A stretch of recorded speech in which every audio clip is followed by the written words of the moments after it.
Buenas noches a todos. Vamos a hacer una pequeña oración para empezar.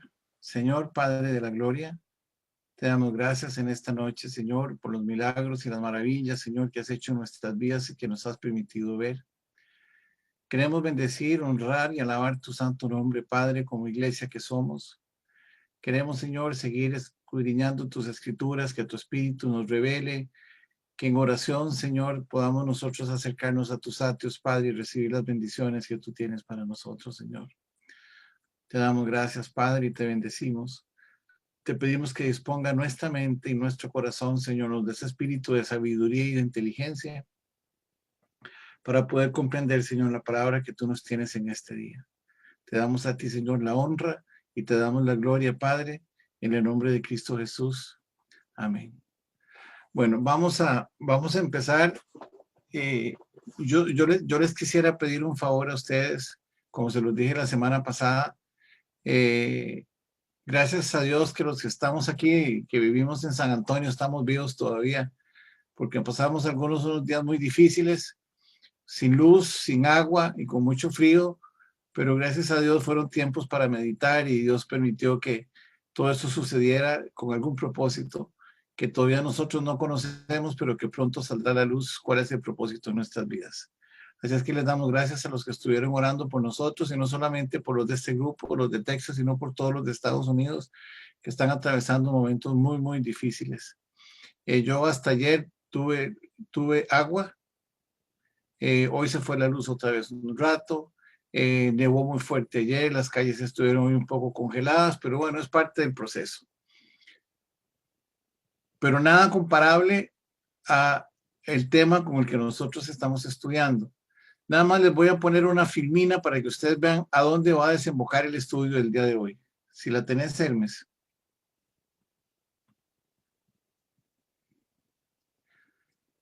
No, la última, la que estuvimos viendo al principio. Esa es la filmina que vamos a estar estudiando hoy.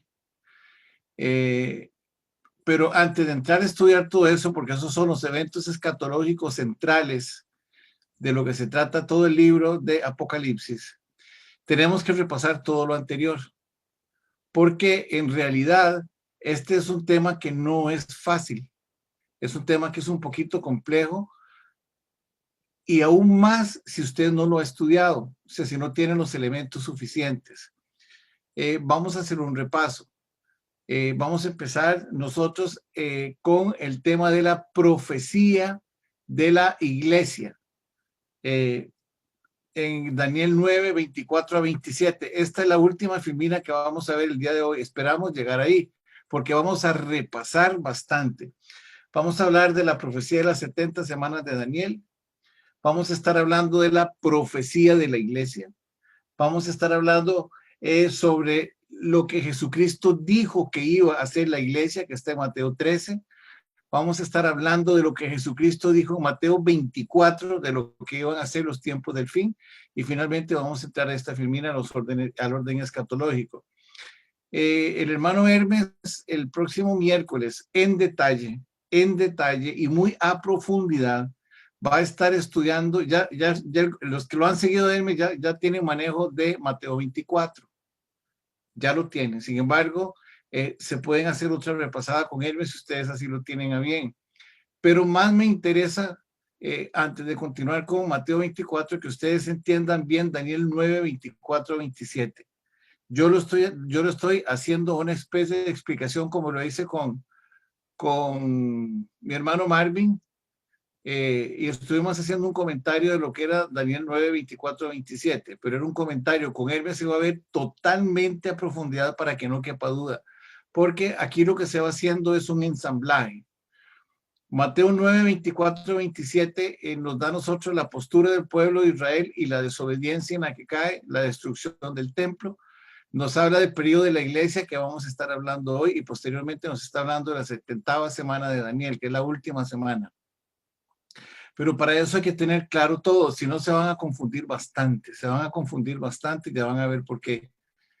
Nosotros no tenemos ninguna prisa en terminar rápido, no la tenemos. Lo que más queremos es que ustedes tengan este material claro para que después lo puedan reproducir.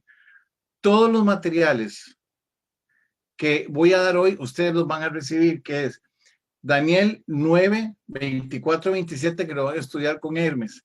Van a ver la gráfica de Mateo 24 y 25.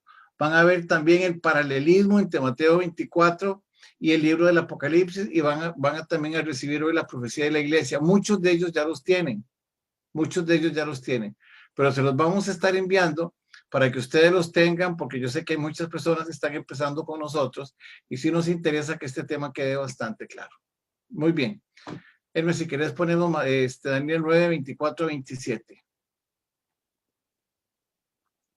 Como quedó establecido hoy hace 8 días con Marvin, cuando nosotros estábamos hablando sobre esta profecía, esto es una advertencia de lo que le va a acontecer al pueblo de Israel por la desobediencia que ellos han sufrido. Acuérdense que, y eso lo van a ver con Hermes en detalle, cuál fue la causa por la cual ellos entraron bajo la sumisión del imperio babilónico. En el imperio babilónico iban a haber 70 años en los cuales Daniel iba a participar durante todo ese periodo de tiempo. Habíamos visto que había una profecía al respecto en el libro de Reyes. Y también se decía en el libro de Jeremías de que ellos iban a estaban en la corte del rey y que iban a ser eunucos. Cuando se aproximaba el tiempo de los 70 años, en el capítulo 9 del libro de Daniel, Daniel hace una oración al Señor y le dice que qué es lo que va a acontecer de su pueblo debido al cautiverio. Ellos entraron en cautiverio por desobedecer la ley. ¿Qué era lo que decía la ley? Él decía que en 6 días él había construido todo y el séptimo iban a descansar y que no se preocuparan, porque en el séptimo día lo que iba a acontecer era que las reservas de todo lo que ellos tenían les iba a dar para poderse alimentar durante ese periodo de 7 años. La avaricia y la codicia del hombre no permiten al pueblo, o sea, el pueblo de Israel no lo cumple, lo desobedecen, entonces viene la profecía y se cumple la profecía y empieza a cumplirse desde el momento de la destrucción del templo de Salomón y se les autoriza a que el templo nuevamente vuelva a reconstruirse. Entonces aquí hay varios aspectos importantes que los vamos a estudiar ahorita, por lo menos a repasar, y a profundidad se van a estudiar con Hermes. El primero es que a raíz de la destrucción del templo, Dios le va a dar 70 semanas al pueblo de Israel. Unas son semanas de 7 años y otras son semanas de días. Quiere decir que los primeros 69 años van a ser semanas de 7 años, que son 483 años desde el momento en que se sale la orden. Después hay un periodo de tiempo, que es el periodo de la iglesia, donde la iglesia va a estar 2000 años, y por eso vamos a estudiar la profecía. Durante ese periodo de 2000 años, lo que se tiene como referencia en la profecía de Daniel es que se le dará muerte al Mesías y posteriormente de eso viene la parte final, que son los pactos que se hacen entre los judíos y los árabes. Todo esto aparece muy bien detallado en el capítulo 24 del libro de Mateo. Por eso es importante que lo entiendan. ¿Qué es lo que está sucediendo aquí? Que el libro de Daniel se encaja en el libro de Mateo. Y el libro de Mateo se encaja en los libros de Apocalipsis. Y si usted no tiene clara esa secuencia, no lo va a entender. Le voy a decir por qué. Porque la clase que sigue mía es explicarles a ustedes qué es lo que está sucediendo en el cielo y qué es lo que está sucediendo en la tierra. Entonces es bien importante entender lo siguiente, que entre el sexto sello y el séptimo sello hay una narración que se hace en el libro del Apocalipsis de lo que está sucediendo en la tierra. Al final de la séptima trompeta, entre la sexta y la séptima trompeta, hay otra narración de lo que está aconteciendo y se explica también en esa narración. Y al final de la sexta y la séptima copa hay otra narración. Por eso cuando usted empieza a estudiar el libro de Apocalipsis no lo va a entender. Pero yo no quiero entrar a ese tema en el tanto y en el cuanto ustedes no estén claros de todo este concepto. Porque entre el sexto y el séptimo sello, ¿qué es lo que está sucediendo? Los 144,000 judíos.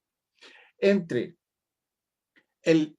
la sexta y la séptima trompeta, ¿qué es lo que está sucediendo? Está sucediendo todo lo del anticristo, Está sucediendo todo lo de el librito, capítulo 10, el capítulo 11, y el capítulo 12 y el capítulo 13. Al final de la sexta trompeta, hay otro impas para que se den las copas de la ira y se explican las copas de la ira. Y al final, entre la sexta y la séptima copa de la ira, por eso nada más se los estoy mencionando para que vean, hay otra explicación de lo que va a pasar, que es la caída de la gran ramera y de Babilonia la Grande. O sea, son caídas. Y están, entonces, eso va el capítulo 16, 17, 18 y 19. Entonces, el tema es fácil. El tema es fácil. Lo que nosotros necesitamos es que usted esté consciente. Hoy me puse yo a repasar Mateo 24 para hablar un poquito de él más adelante. Y yo voy leyendo Mateo 24 y ya mentalmente lo voy acomodando en todo el libro del Apocalipsis. Todo lo voy acomodando. Entonces yo me doy cuenta, como ya él me lo explicó, de que cuando usted lee el libro del Apocalipsis, usted lo entiende, no tiene ningún problema en entenderlo. Pero bueno, vamos a empezar por el principio. Dios en Daniel 9, 24, 27, a través del ángel Gabriel, le está dando a Daniel una explicación de lo que va a acontecer después de este periodo de tiempo, ¿verdad? Después de este periodo de tiempo. Y le está diciendo, él está levantando la oración, léanse en el capítulo 9 de Daniel, porque ya los 70 años se están acabando. Ya los 70 años se acaban. Entonces viene él y le dice lo siguiente. Dice, a raíz de la oración, él le contesta lo siguiente y le va a dar los términos del juicio. Y le va a decir, 70 semanas están determinados sobre los judíos, sobre tu pueblo Israel y sobre tu santa ciudad que es Jerusalén. Y dicho sea de paso, ahora que repase yo la iglesia, ustedes van a ver que en la ciudad de Jerusalén se dio la ley y en la ciudad de Jerusalén se da la palabra también. Las dos cosas. Ahora lo vamos a ver en Isaías capítulo 2. Entonces le dice, 70 semanas están determinadas sobre tu santa ciudad para terminar con la prevaricación. Y algo que comentábamos el hermano Marvin y yo la semana pasada con todos ustedes, era que el prevaricato estaba establecido para las jerarquías que tenían el control del poder. Y estábamos hablando, y yo les había dicho a ustedes, que los que mantenían el control de la palabra de Dios, como lo dijo Jesucristo en Mateo 24, eran los fariseos, los saduceos, los herodianos, los celotes, todos ellos. Entonces, quiere decir esto, como dijo también en Oseas 6:4, dice, mi pueblo perece por falta de conocimiento, pero el que realmente tiene la falta de conocimiento son los profetas. No sé si puede buscar un momentito Oseas 4:6 para que ustedes vean dónde es que se está aclarando un poquito más este concepto y entendamos bien el concepto de prevaricato.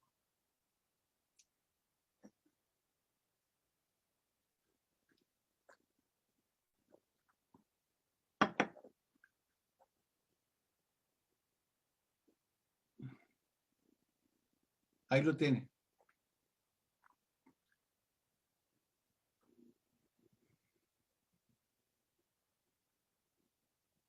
O sea, ¿qué? ¿4, hermano? O, creo que 6:4 más bien, o 4:6. Ok, 4. Ok, ve lo que dice aquí. Mi pueblo fue destruido porque le faltó conocimiento, dice. Por cuanto desechaste el conocimiento, yo te echaré del sacerdocio. ¿De quién es la culpa? La culpa es del sacerdocio. ¿Por qué dice? Y porque olvidaste la ley de tu Dios, yo también olvidaré de tus hijos. Eso está refiriendo en todo momento que el problema es que la gente que tiene que conocer la ley no la conoce. Lo mismo pasa hoy en día. Estamos en los tiempos de la apostasía.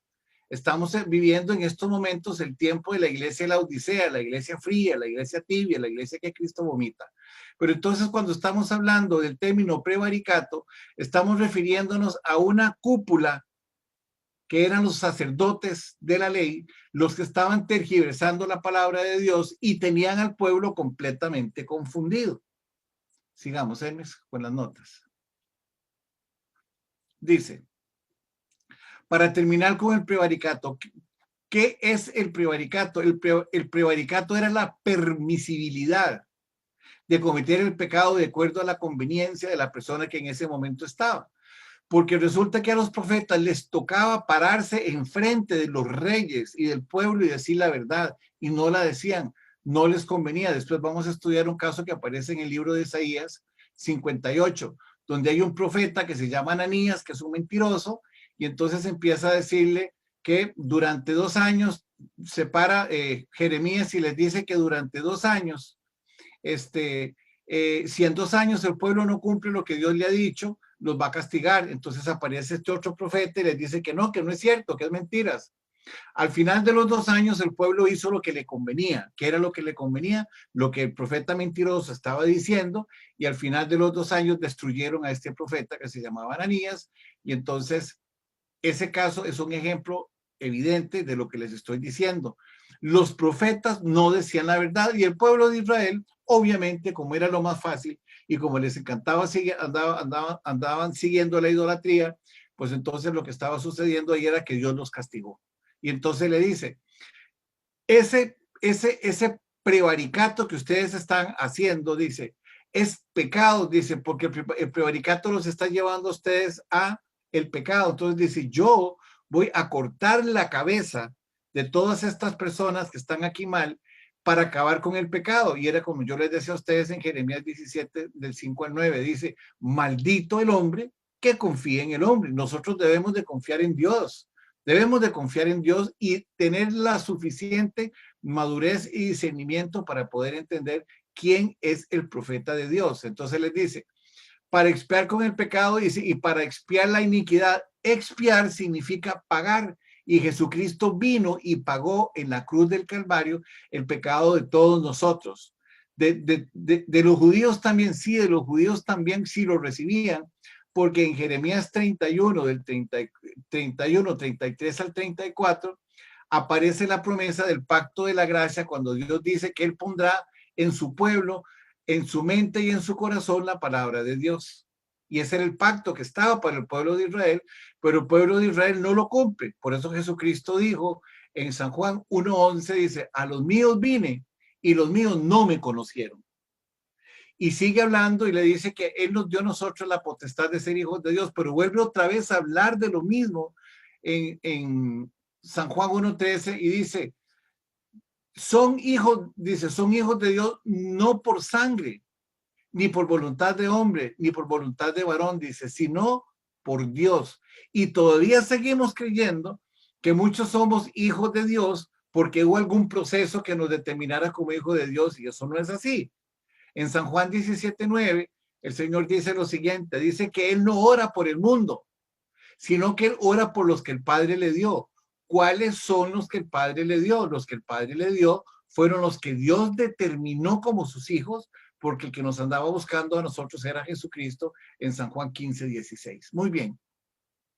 Entonces dice, yo voy a acabar, dice, yo voy a hacer juicio sobre mi pueblo de Israel y sobre Jerusalén. Dice, para terminar con la prevaricación, para terminar con los hombres que hacen que la ley se desvíe, voy a ponerle fin al pecado y voy a expiar la iniquidad, voy a acabar con la iniquidad en la cruz y finalmente en el juicio del trono blanco. Dice, para traer justicia perdurable y sellar la visión y la profecía y ungir al santo de los santos. La visión de la profecía se sella en el capítulo 12 del libro de Daniel, específicamente, creo que está por el 4 o por el 5, y ahí se sella esta visión. En el momento en que se sella, significa que se va a cumplir posteriormente. Y ese sello son 7 sellos que están en un libro que se llama el libro de los 7 sellos. Ese libro de los 7 sellos, como ya lo estudiamos nosotros, es el libro de la autoridad o de la propiedad de la tierra. Jesucristo es el único que lo puede abrir y es el único que puede venir a juzgar a los vivos y a los muertos, porque a Él le fue dado el derecho. Él fue el que pagó. Él fue el que nos compró a nosotros para darnos la libertad. Entonces, al profeta Daniel le están dando cuatro tiempos, explícitamente 3 y 1, que no aparece, que lo vamos a estudiar después. Dice, va a hablar de 7 semanas, 69 semanas y la última semana de 7, o sea que son 70 semanas. Entonces dice, el pueblo, el templo de Salomón fue destruido por la desobediencia de mi pueblo. Vamos a ver, dice, sabe pues se entiende que desde la salida de la orden para restaurar y edificar a Jerusalén, o sea, desde el momento en que sale la profecía para restaurar el templo de Jerusalén, dice, hasta el Mesías, príncipe, vea lo que dice ahí, Mesías, príncipe, dice, habrán 62, habrá 7 semanas, que son 49 años desde la salida de la orden de Esdras y de Nehemías para restaurar el templo de Jerusalén. O sea que en 49 años se restableció el templo de Jerusalén. Dice, y 62 semanas más. Todas esas 62 semanas adicionales que estamos hablando es lo que se conoce como el periodo del silencio que se acaba en Jeremías. No hubo profetas. De Jeremías hasta Jesucristo pasaron 400 años y no hubo profetas. No hubo ningún profeta. Entonces, ese se conoce como el periodo del silencio o como el periodo del martillo. Es importante mencionar que durante este periodo Herodes se casa con la hija de Matías, un hombre, un judío, y él se proclama a sí mismo como rey de los judíos. Entonces, durante todo ese periodo de tiempo también se producen los libros apócrifos que la Iglesia Católica introduce dentro de la palabra de Dios, como los libros de Macabeos, de Judith, de Tobit, se introducen durante ese periodo de 400 años y los retoma la Iglesia Católica, y en el año 323 después de Cristo, en la iglesia de Pérgamo, los toma como parte de la iglesia, olvidándose la iglesia de que todo ese periodo de tiempo fue un castigo para Israel por la desobediencia y por la idolatría. ¿Qué es lo que se da en la iglesia de Pérgamo y en la iglesia de Tiatira? Casualmente la idolatría. Casualmente se da la idolatría durante ese periodo de tiempo. Entonces dice, van a pasar 7 semanas. En 7 semanas se va a restablecer el templo de Jerusalén. Dios le da a Nehemías la facultad de que vaya a hablar con el rey Artajerjes, que es el rey de los babilonios, para que le permita entrar a construir el templo, y él le da el permiso y el templo se reconstruye. Después de que el templo se reconstruye, le dice, usted le va a sumar 62 semanas más. O sea, van a ser ahora 7 semanas y 62 semanas van a ser 69 semanas, que es lo mismo que decir 483 años. ¿Qué va a pasar en 483 años? Dice que se levantará el príncipe, que es Jesucristo con mayúscula. Dice, habrá 7 semanas y 62 semanas, dice, y se volverá a edificar la plaza y los muros en tiempos de angustia. Se va a caer. Después de las 62 semanas, ¿qué fue lo que pasó? Se cayó y se destruyó el templo de Jerusalén la última vez. ¿Quién fue el que lo destruyó? El emperador Tito, y por un error del Imperio Romano. Pero para cumplir con esa orden, tenía que destruirse completamente el templo. Sigamos leyendo. Después de las 62 semanas, ya tenemos 69 semanas, dice, se quitará la vida al Mesías. ¿Quién le quitó la vida al Mesías? Los mismos judíos. ¿Con la autorización de quién? Con la autorización de los romanos. Los romanos eran los que tenían bajo su dominio a los judíos. Quiere decir que hay una mezcla entre los judíos y los romanos. ¿Quiénes mataron a Jesucristo? Con la autorización de los romanos, de los judíos. El Sanedrín, con tal de no reconocer a Jesucristo como el Rey de Reyes, ellos lo mandan a matar para que siga gobernando y siga un grupo de personas que eran los fariseos y los saduceos que estaban en el Sanedrín gobernando y manejando la ley. Y se les había olvidado lo que Jesucristo había dicho en Mateo 23 cuando le dijo, estos son los que se sientan en el trono de Moisés, pero hagan lo que ellos les enseñan, pero no hagan lo que ellos dicen. ¿Por qué? Porque simple y sencillamente estaban tergiversando completamente la palabra de Dios.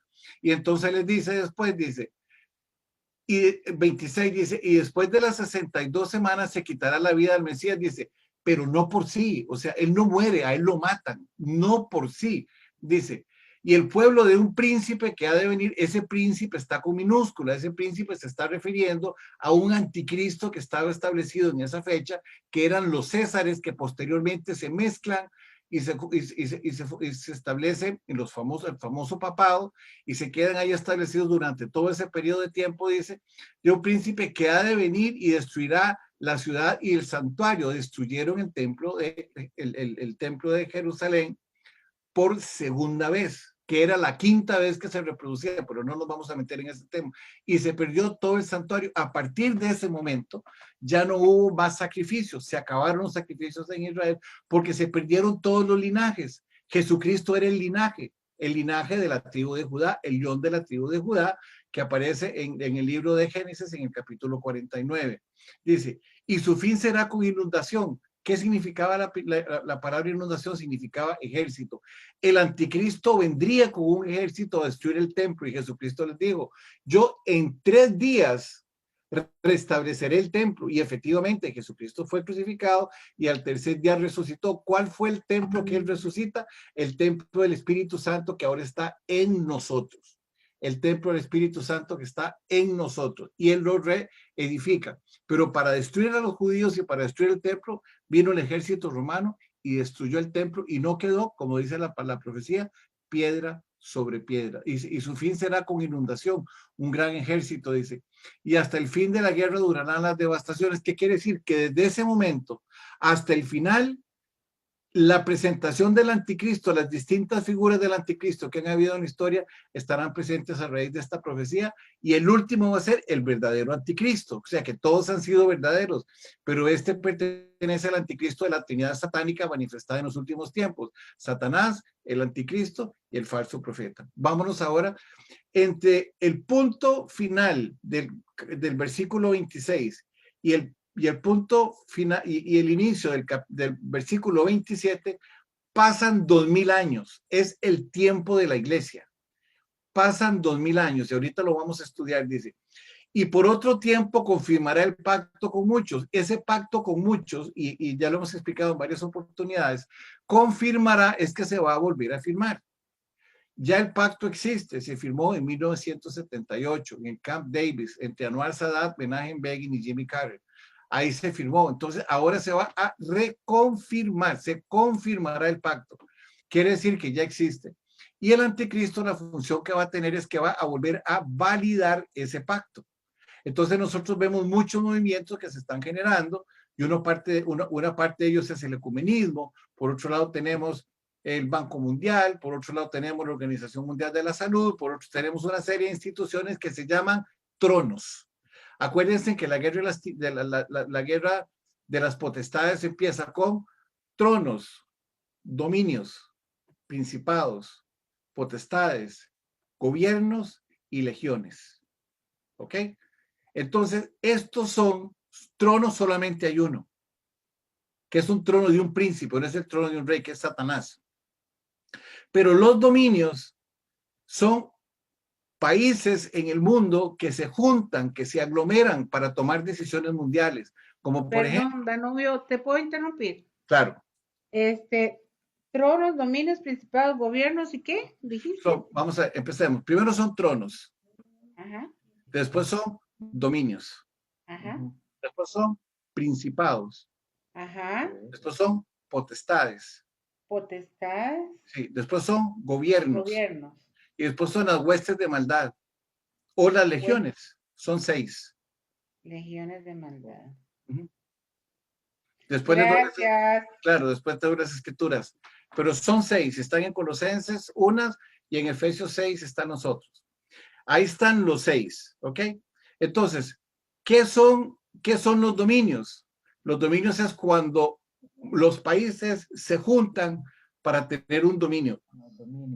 ¿Cuáles? Por ejemplo, la Comunidad Económica Europea es un dominio. ¿Sobre qué? Sobre la Comunidad Económica Europea. El Fondo Monetario Internacional, sobre el mundo. La Organización Mundial de la Salud, sobre la salud, etcétera, etcétera. La OTAN. O sea, todos esos son pactos que se conocen como dominios. Como dominios. ¿Ok?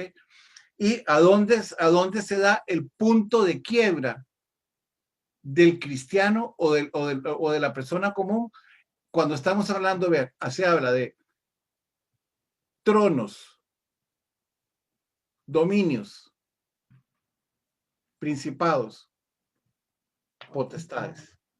La palabra potestad es un derecho. Es un derecho.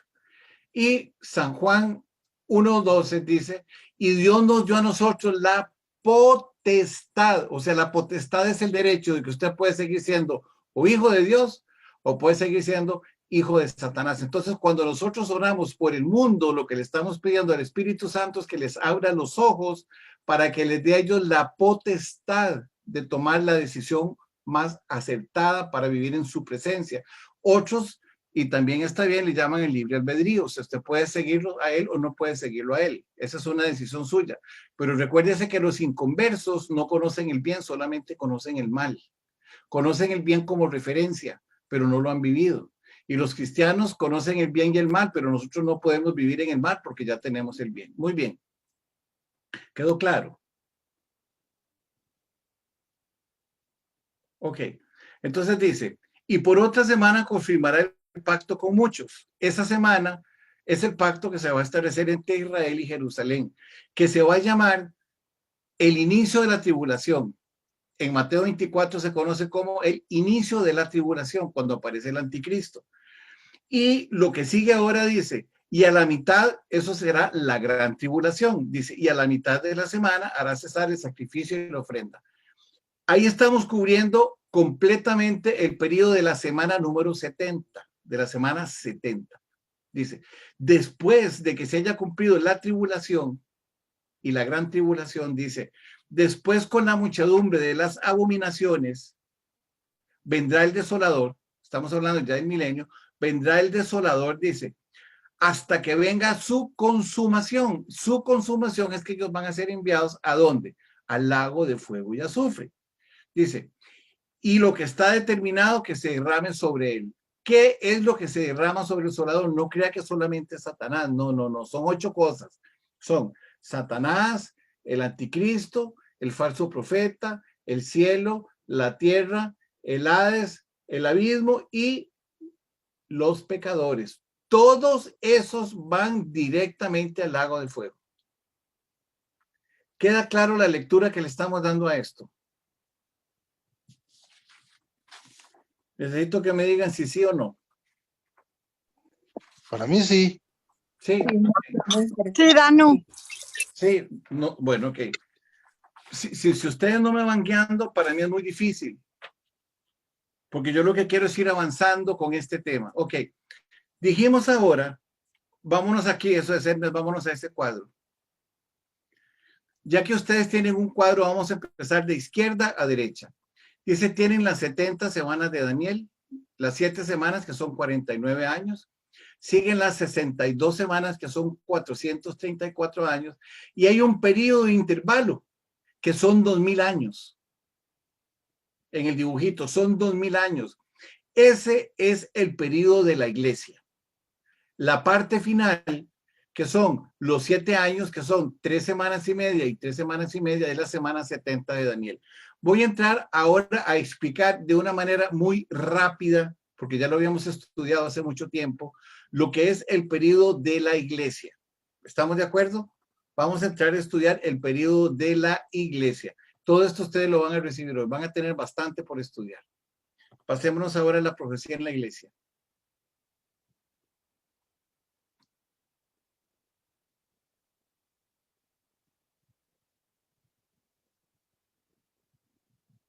Ok. Aquí hay una, no tomen en consideración los pensamientos literales. Ustedes los van a leer en su casa. Pero ¿cuál es el tema principal? Voy a leer ahí lo que tengo yo por tema principal. Dice, Dios planeó la iglesia y reveló sus planes a través de los profetas de Moisés a Jesús. O sea, esta profecía de la iglesia está revelada desde Moisés hasta los tiempos de Jesús. Lo que pasa es que para poder comprender la iglesia hay que meterse y hay que quemarse las pestañas para entenderlo. Y aquí ustedes lo van a tener en sus manos. Y les digo, él predijo el carácter, el lugar, el tiempo y la venida de su reino para nosotros, para que nosotros sepamos nuestro lugar en el plan eterno. Todo esto aparece también básicamente en el libro de Daniel, pero yo voy a tomar otras escrituras. Y yo quisiera hablar aquí un momentito de lo que se conoce como el día de Jehová, que es el día de la ira, el día del juicio. El día de Jehová es el nombre que se utiliza en el Antiguo Testamento. En el Nuevo Testamento se toma como el día de la ira. Nosotros, al recibir a Jesucristo en nuestro corazón, y ya lo estudiamos en Primera de Tesalonicenses 1, 9 y 10, y en Primera de Tesalonicenses capítulo 5, versículo 10, dice el Señor que Él nos libra a nosotros del día de la ira. Él nos libra a nosotros del día de la ira porque resulta que el Espíritu Santo está en nosotros y Él pagó el precio. Él nos redime. Por eso nosotros no vamos a pasar el día de la ira, porque la iglesia se va a raptar. Muy bien, sigamos. Vamos a leer un momentito Isaías 22, del 2 al 4. Bajemos, Hermes.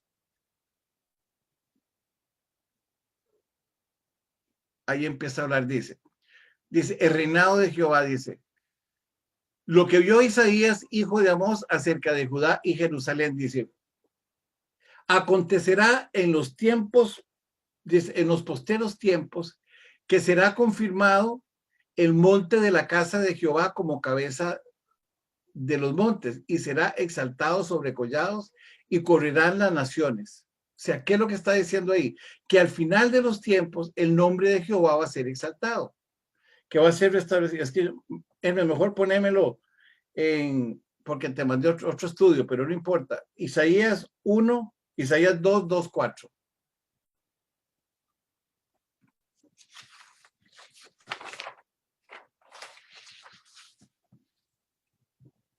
Ok, ahí sí lo tenemos todo. Dice el 2, 2, 4, dice, acontecerá en lo postrero de los tiempos que será confirmado el monte de la casa de Jehová como cabeza de montes. ¿Cuál es el monte de la casa de Jehová? Jerusalén. Dice, y será exaltado sobre los collados y correrán a él todas las naciones. Todas las naciones van a volver a Jesús.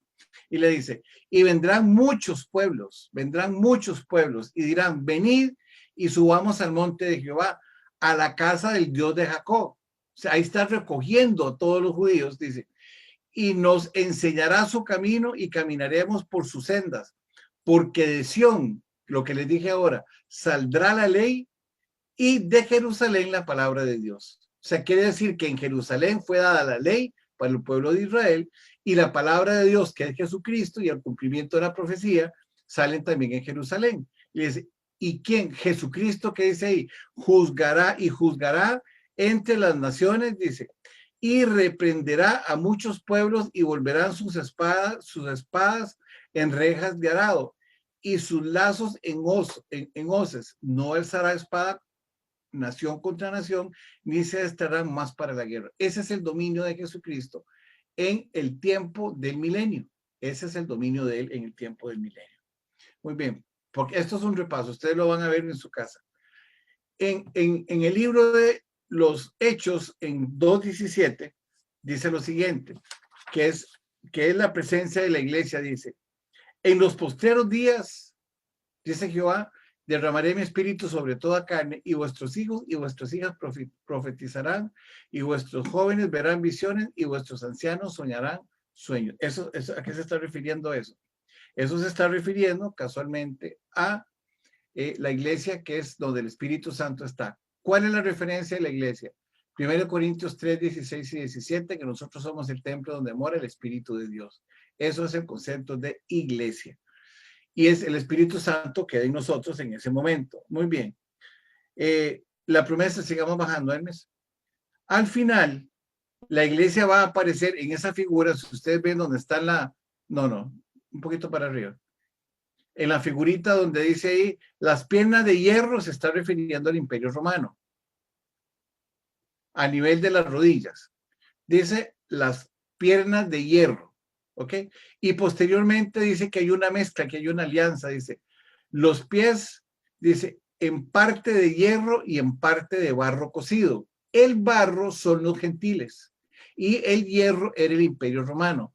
Entonces, ¿qué es lo que se está haciendo? Se está haciendo una alianza, que es la iglesia de Pérgamo y la iglesia de Teatira, que es donde va a venir Jesucristo, como lo ven en ese dibujo, que es la roca, y dice, y esa roca va a derribar todos los periodos que han habido anteriormente, desde los medopersas, los babilonios o los persas, los medopersas, después siguen los griegos, los romanos y finalmente el pueblo de Dios. Vamos a hacer un alto aquí, ¿me van entendiendo?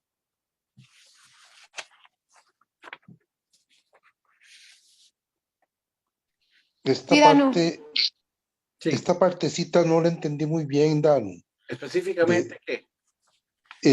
Lo de los pies y las piernas de hierro, ¿dónde se habla de eso? Si nosotros seguimos bajando, estamos en la paz. Vamos, sí, bajemos un poquito más, Hermes.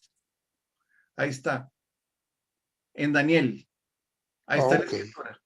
Ahí se aparece, y si ves a partir del 40 dice, y el cuarto reino será como hierro, se refiere a los romanos. Los romanos tenían el carácter muy fuerte Sí. y eran implacables, ¿verdad? Dice, como el hierro desmenuza y rompe todas las cosas, desmenuzará y quebrantará todo. Dice, y lo que viste de los pies y los dedos, en parte de barro cocido y de alfarero y en parte de hierro, será un reino dividido. Será un reino de hombres que quieren gobernar la iglesia, que fue lo que Juan rechazó en Apocalipsis 2:2, cuando dijo que él felicitaba a la iglesia de Éfeso porque había rechazado a los que se denominaban apóstoles, que eran los falsos apóstoles, que era la estructura que quisieron establecer los nicolaitas en iglesia, que al final quedó establecida. Era uno el que gobernaba y varios que estaban, el Papa, los obispos, los arzobispos y todo lo que es la disposición de la Iglesia Católica, exactamente igual a como lo tenían los judíos. Entonces le dice, y lo que viste de los pies y de los dedos, en parte de barro cocido y de alfarero, perdón, 41, y lo que viste de los pies y los dedos, en parte de barro cocido de alfarero y en parte de hierro, será un reino dividido. Dice, mas habrá en él algo de fuerza del hierro, pero como viste, hierro mezclado con barro cocido. O sea, ese es el gobierno donde quisieron cristianizar a los gentiles y los gentiles, o sea, quisieron cristianizar a los paganos y los paganos terminaron paganizando el cristianismo, que es la iglesia de Pérgamo y la iglesia de Tiatira. ¿Ok? Hasta que se produjo la iglesia muerta, que era la iglesia de Sardis. Y le dice, y por ser los dedos y los pies en parte de barro y en parte de hierro cocido, dice, el reino será en parte fuerte y en parte será frágil. Ahora sí. Ahora sí lo entendí. Ok, dice, así como viste el hierro mezclado con barro, se mezclarán los medios por medio de las alianzas humanas. O sea, todo esto es profecía y todo se ha cumplido, pero no se unirán el uno con el otro, como el hierro no se mezcla con el barro. En los días de estos reyes, el Dios del cielo levantará un reino que no será destruido. Ese es el reino de Jesucristo, el reino milenial y el juicio final. Dice, ni será el reino dejado a otro pueblo. Desmenuzará y consumirá a todos estos reinos, por él permanece para siempre. Y ahí sigue hablando de las profecías. Ok, entonces al final nosotros tenemos que esta es la palabra de la profecía de la iglesia. Ustedes la van a leer en sus casas, no quiero perder mucho tiempo porque me interesa más, como ya tienen ustedes el material, hacer un análisis de lo que dijo Mateo 13. ¿Ok? Vámonos a Mateo 13, Hermes. ¿Tienen preguntas hasta ahí?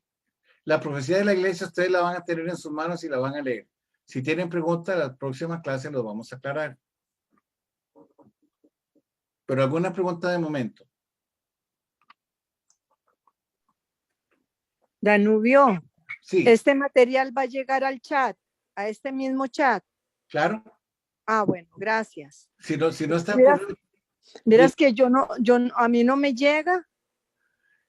Yo lo busco, llamo a Cristina y le pregunto y más bien donde estoy repasando es por medio de Facebook las grabaciones, porque material que yo pueda imprimir no me llega. Ok, entonces lo que podemos hacer ahora es de una vez en el grupo de en vivo, ponete tu correo. Es que es lo que iba a decir, hermano. Es que toda la información, hermano, se está enviando por email. Porque Ah, sí, bueno. sí, Ahora le mando mi email, entonces, muchas gracias. Ok, sí, con y mucho los que gusto, no- claro, encantados. Y a los que no tenemos su email, por favor, si lo envían a través del chat para cargarlos en la lista que tenemos. Gracias. Entonces, don Hermes, me mandaría todo lo que tiene, porque yo estoy como en el aire, viendo nada más, o sea, repasando las charlas suyas o los estudios suyos, los estudios de Danubio, pero a través de Facebook. Sí, ok. Sí, no, Bueno. sí, mande el email y te lo mandamos todo. Bueno, muchas gracias. Y las personas que están nuevas hoy en los estudios o que no los han recibido, aprovechen hoy que estamos con descuento. Y ponen el nombre y el email y nosotros se los enviamos todos. ¿De acuerdo? Bueno, muy bien. Yo no voy a leerlo todo en el 13, sino que yo voy diciéndoles a ustedes qué versículos son importantes para que ustedes lo entiendan y yo voy a ir aclarando algunas cosas ahí importantes. En el capítulo 13 del libro de Mateo, entendido desde la perspectiva apologética de los hechos que van a venir, porque normalmente los predicadores la interpretan de otra forma, pero yo les voy a dar a ustedes la interpretación que se utiliza o la verdadera interpretación que nosotros tenemos que darle en Mateo 13 en función de la profecía, porque es una profecía. Esta es la parábola de la iglesia. ¿Ok? Dice, si querés tenerte otra hojita abierta por ahí para irles dando algunas escrituras que las vean.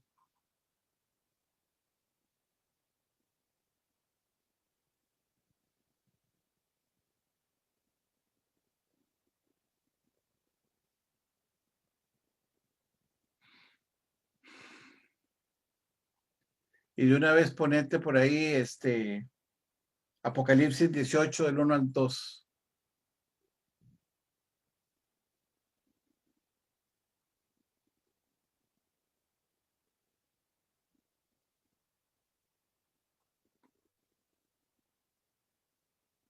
Ok.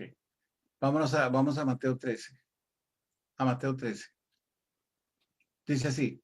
En aquel día, vea, esto hay que leerlo, lo estudiamos. A mí me encanta explicar esto, pero más me interesa que ustedes le pongan bastante atención. Ya lo habíamos estudiado, pero vamos a ver casi que palabra por palabra para entender lo siguiente. Aconteció, dice, aquel día salió Jesús ¿de a dónde? Salió de la casa. ¿De cuál casa? De la casa de Israel. Él está dejando atrás al pueblo judío. Él lo está dejando atrás y él va a empezar a hacer algo que aquí vamos a descubrir. Dice, y se sentó junto al mar. ¿Qué significa junto al mar? La palabra agua significa multitudes. Jesucristo sale de la casa de Israel y se sienta a conversar con los gentiles. Él se sienta a conversar con los gentiles y judíos. Dice, y se le juntó mucha gente, dice, y entrando en la barca, se sentó y toda la gente estaba en la playa. Él empieza a predicar. Jesucristo empieza a predicar.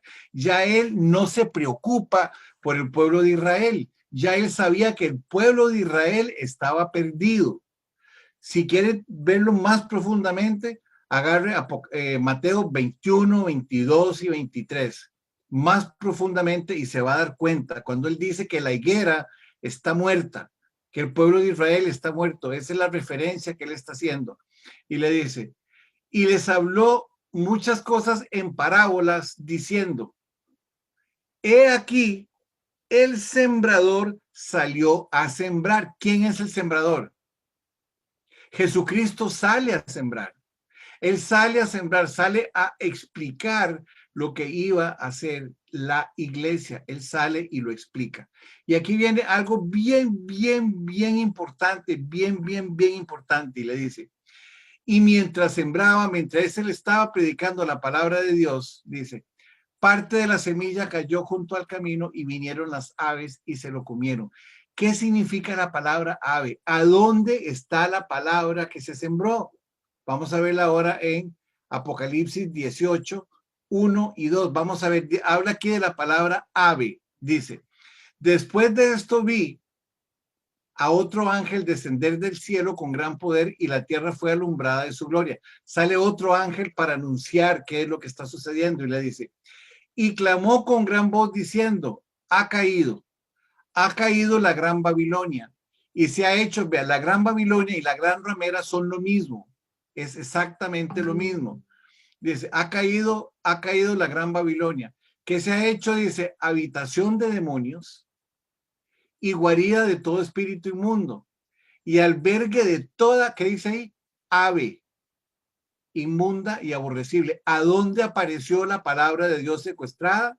Apareció en Babilonia, en la gran ramera. ¿Quién se la robó? Se la robó Babilonia y la gran ramera. No le vamos a poner nombre ahora, pero ya aparece. La palabra de Dios, desde el momento en que él empieza a predicar, se la roban. Lo mismo pasó con la ley. ¿Qué fue lo que sucedió con la ley? La Torá, los primeros 5 libros del Nuevo Testamento, o el Pentateuco, como nosotros lo conocemos, que son Génesis, Éxodo, Levítico, Números y Deuteronomio. Un grupo de hombres que se llamaban los fariseos y los saduceos, empiezan ellos a descomponer eso y empiezan a hacer leyes de hombre y producen un nuevo documento que se llama la Mishnah. La Mishnah es un libro de hombres que es una mezcla entre la letra y la palabra de Dios, entre la letra de los hombres y la palabra de Dios. Y al respecto, en el libro de Marcos, capítulo 7, versículos 9 y 13, dicen que los fariseos y los saduceos, en función de la tradición y cualquier concepto que sea tradición, ¿qué es lo que hace? Dice, primero, invalida los mandamientos y en segundo lugar, invalida la palabra de Dios. Acuérdense que de Jerusalén salió la ley, que son los mandamientos, y de Jerusalén también sale la palabra de Dios. ¿Qué es lo que están haciendo aquí? Están invalidando las dos. ¿Qué quiere decir? Que le están dando un valor que no corresponde a lo que está y los hombres empiezan a seguir a los hombres. ¿De acuerdo? Entonces, devolvámonos otra vez, Hermes. Ok, entonces dice, y mientras sembraba, parte de la semilla cayó junto al camino y vinieron las aves y se la comieron. ¿A dónde apareció eso? Al final de los tiempos, cuando Dios venga a ejercer juicio sobre los que se raptaron la palabra de Dios, van a aparecer en 2 lugares, en la gran Babilonia y van a aparecer con la gran ramera. ¿Quién maneja esas 2 cosas? El falso profeta y el anticristo. La gran ramera la maneja el falso profeta, que es la falsa doctrina, la falsa iglesia. Y Babilonia significa el comercio de la iglesia y las 2 se juntan y ahí va a aparecer la palabra de Dios. ¿Ok? Muy bien. Vámonos ahora. Vamos a seguir viendo términos aquí. Aquí hay una expresión que es bien importante. Yo nada más me voy a ir viendo conceptos porque ese estudio se los vamos a mandar completo. Dice, habla de 4 caracteres de personas que va a tener la iglesia. No voy a explicar ahorita los caracteres, sino que voy a producir la obra. El versículo 8 dice, pero parte cayó en buena tierra. Esa es la tierra de la iglesia. No la voy a aclarar. Dice, y dio fruto. Dice, este es importante el valor de estos números. Dice, dio al cual 100, al 60 y al 30 por 1. Entender estos números es importantísimo. ¿Qué significa la palabra 100 o 100? Dice así, significa multiplicación, significa cosecha de bendición, significa fundamento, significa cimiento, conquista y reto. O sea que la iglesia tiene la característica de que va a multiplicarse. La iglesia va a cosechar bendiciones. La iglesia va a establecer fundamentos, cimientos, conquista y va a tener un reto que es derrotar al enemigo en el nombre de Cristo Jesús. Eso significa la palabra 100. 60, ¿qué significa la palabra 60? Significa una nueva generación. Eso aparece en el libro de Génesis. Todos estos es la numerología bíblica que estuvimos estudiando en algún momento, que una parte la dio el hermano Martín, que de su gloria goce, y otra parte la di yo, ya al final. Pero eso significa la palabra 60. ¿Y qué significa la palabra 30? La palabra 30 significa comienzo de un reino, comienzo de un reino. Y es un despertar espiritual.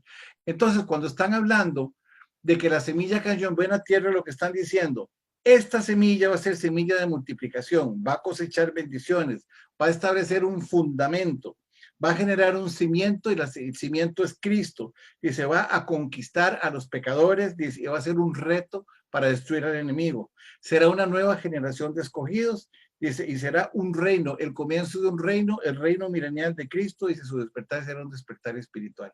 Dice el versículo 9, el que tiene oídos para oír, oiga. Eso significa esta primera parte de Mateo 13. ¿Lo comprendieron? Ok, sigamos. El propósito de las parábolas. Yo nada más me voy a ir a las principales partes de lo que yo fui estudiando. Dice el versículo 19. Para ver.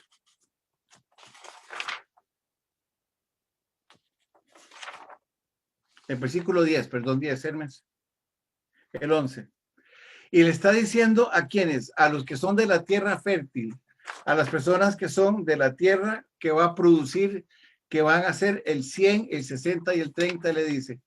Entonces en el versículo 11 dice, y respondiendo les dijo, a la iglesia, le está diciendo a la iglesia, porque a vosotros os es dado saber los misterios del reino de los cielos, mas a ellos no les es dado.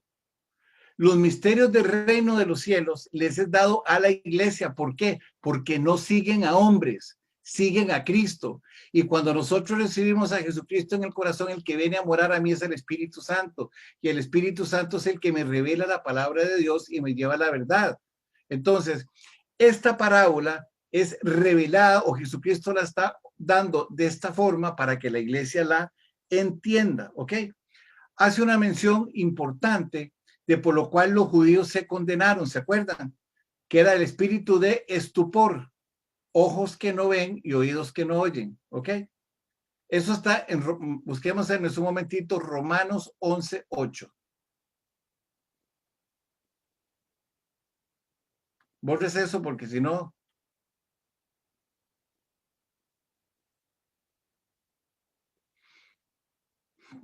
Por esto fue que el pueblo de Israel no se acercó a Jesucristo, ni tampoco entendió la palabra. ¿Por qué? Porque ellos no oían la voz de Dios. Entonces les dijo, como está escrito, Dios les dio espíritu de estupor, ojos con que no vean y oídos con que no oigan hasta el día de hoy. Ellos no van a oír, no van a entender la palabra de Dios. Y en la parábola de Mateo 3 está aclarando también de que solamente la iglesia entenderá los misterios y sabrá lo que la palabra de Dios quiere decir. Ok, devolvámonos otra vez, Hermes. Al versículo 13 dice, por eso les habló en parábolas, dice, porque viendo no ven y oyendo no oyen ni entienden. Eso se estaba refiriendo al pueblo de Israel y se estaba refiriendo a aquellos a quienes les fue arrancada la palabra de Dios y creen que por sus buenas actitudes, que por ser buenas personas, que por ser buena gente se van a salvar, y no se salvan así. Eso no dice la palabra de Dios. Se salvan aquellos que son declarados como hijos de Dios. Y le vuelve a repetir en la iglesia en el versículo 16, le dice, pero bienaventurados, dichosos, gozosos, alegres, dice, vuestros ojos porque ven y porque vuestros oídos oyen. Todo esto se lo está dando solamente a la iglesia. Nada más que la iglesia. Ok. Ahora seguimos con la parábola del sembrador. Hay 4 tipos en la época de Jesús y en la época de hoy. Hay 4 tipos de gente. 3 se dicen que son cristianos y solamente 1 lo es. Solamente 1 lo es y los vamos a aclarar. Esta es la famosa iglesia de la Odisea. ¿De acuerdo? Que ha existido en el acontecer de los tiempos. solamente, dice, los tibios son el producto de los fríos y de los calientes. ¿Quiénes son los tibios? Los tibios son los que hacen una mezcla doctrinal. Y ellos creen que es lo correcto, pero no escudriñan la palabra de Dios. Eso es lo que acontece. Entonces viene y les dice lo siguiente. El primer grupo está en el versículo 19. Son 4 grupos. En el 19 está el primer grupo, en el 20 está el segundo, en el 22 está el tercero y en el 23 está el cuarto. Vamos a ver la característica de cada uno de esos grupos. Dice el 19, pero cuando oye la palabra del reino y no la entiende, porque no la entiende, dice que la entiende y no la entiende, dice, viene el malo y la arrebata lo que fue sembrado en su corazón. O sea, esos son los que se dicen que son y no son. Y que empiezan a darle a usted una serie de argumentos de que a mí me dijeron, de que a mí me enseñaron, pero no es lo que usted realmente quiere entender. Dice, pero alguno viene y oye la palabra y no la entiende y la arrebata lo que fue sembrado en su corazón. Y esto es lo que fue sembrado junto al camino. Simplemente llegaron, dijeron, este pueblo de labios me honra, pero su corazón está lejos de mí. Estos aparecen en la iglesia de la Odisea como los tibios, los que van a vomitar. Los fríos son los gentiles. Por eso decía, yo los prefiero fríos o calientes. ¿Por qué? Porque el frío, cuando la iglesia sea arrebatada, tiene la oportunidad de ser salvo. Pero el tibio no tiene la oportunidad de ser salvo, de acuerdo a lo que dice Tesalonicenses 2 en todo su capítulo. Dice, viene el segundo grupo. Primero tenemos aquí, dice, aquellos que no entienden la palabra de Dios. El segundo dice, el que fue sembrado junto a pedregales. Este es el que oye la palabra de Dios y al momento la recibe con gozo. Ay, sí, hermano, aleluya, ya yo soy cristiano, bendito sea el Señor, y voy al servicio y empiezo a ir a los estudios bíblicos, pero poquito tiempo después, ¿qué pasa? Que como no creció, dice el versículo 21, pero no tiene raíz, sino que es de corta duración. Y se quedó como cristiano. Conoció un poquito, se quedó como cristiano y empieza a levantar argumentos que no son válidos delante de la palabra de Dios, y nosotros los escuchamos y le queremos aclarar y dicen que no, que ellos están bien y que están claros. Le dice entonces, pues al venir la aflicción o la preocupación por causa de la palabra, luego tropieza. Esas son las personas que vienen y le dicen, hermano, yo necesito que usted me dé un consejo. Lo que realmente le están diciendo es que yo necesito que usted me resuelva el problema. El problema lo resuelve usted con Dios y usted con el arrepentimiento. Es más o menos ese tipo de personas.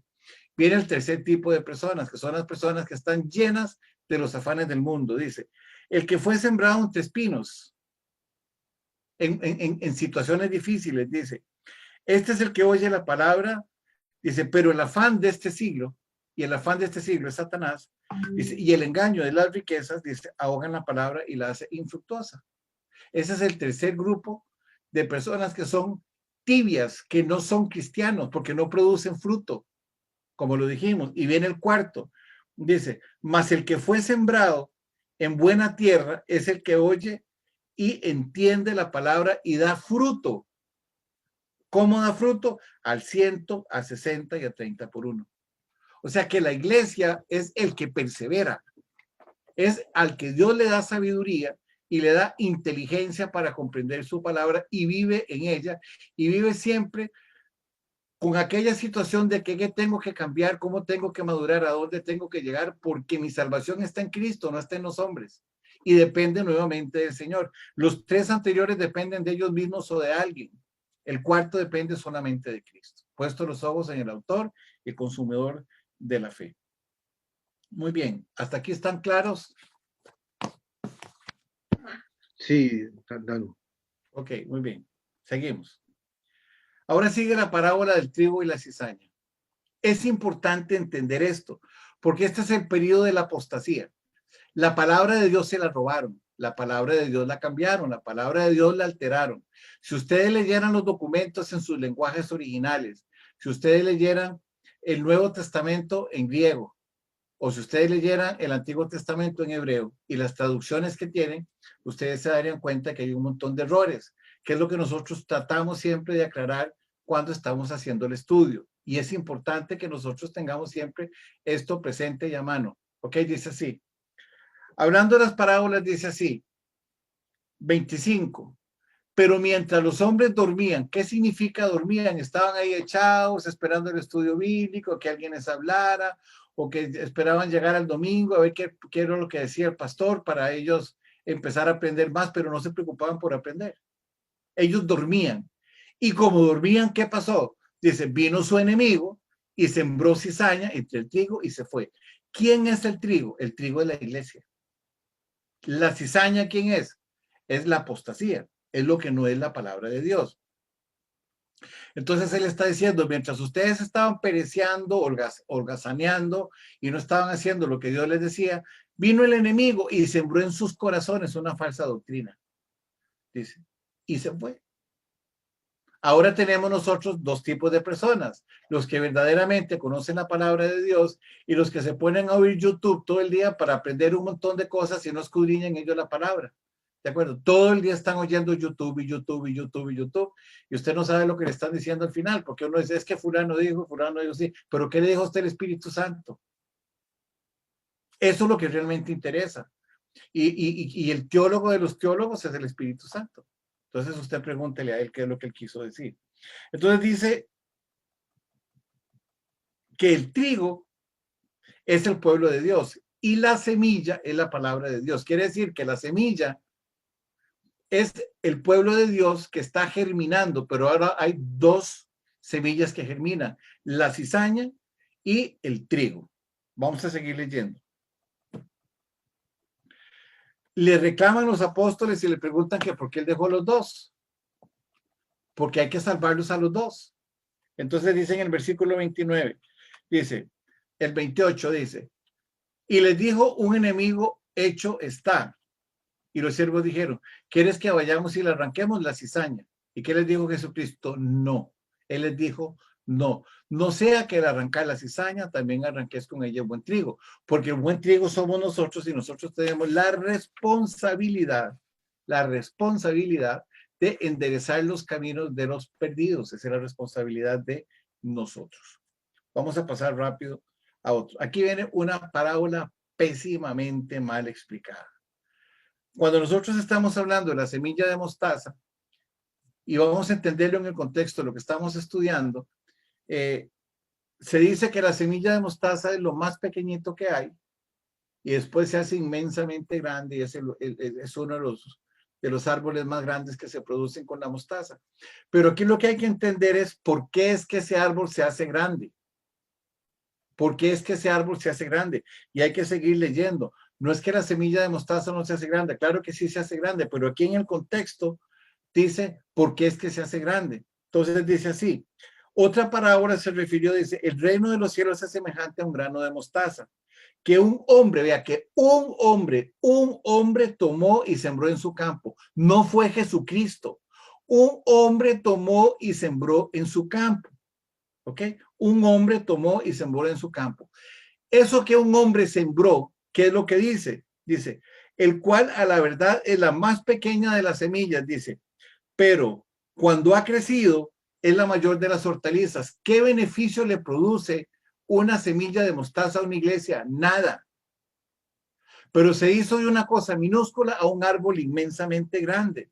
Dice, y se hace árbol, dice, de tal manera que vienen, ¿qué vienen a ese árbol? Las aves del cielo. ¿Quiénes eran las aves del cielo? Los espíritus inmundos se hacen nidos en sus ramas. Léase Ezequiel 31. Ahí usted va a ver quiénes son las aves que se meten encima de ese árbol. ¿De acuerdo? Eran las aves que se acomodaban sobre Satanás para gobernar el mundo. Ahí ustedes lo van a entender. ¿Ok? Sigue hablando y vamos a seguir explicando qué fue lo que le pusieron a ese árbol. Dice, la levadura. ¿Qué es la levadura? La levadura tiene varios conceptos. La levadura, ¿qué es lo que va a hacer? Va a leudar, va a corromper, va a descomponer el pan inicial. Por eso no se puede descontextualizar. Dice, a esa semilla, dice, le pusieron levadura. ¿Qué fue lo que pasó? Que era una iglesia pequeñita, una iglesia perseguida, que era la iglesia de Esmirna, y de un momento a otro se hace una iglesia grande. ¿Por qué? Porque le metieron levadura, le metieron una doctrina que no correspondía. ¿Qué pasó entonces? Dice el versículo 33. Bajemos, Hermes.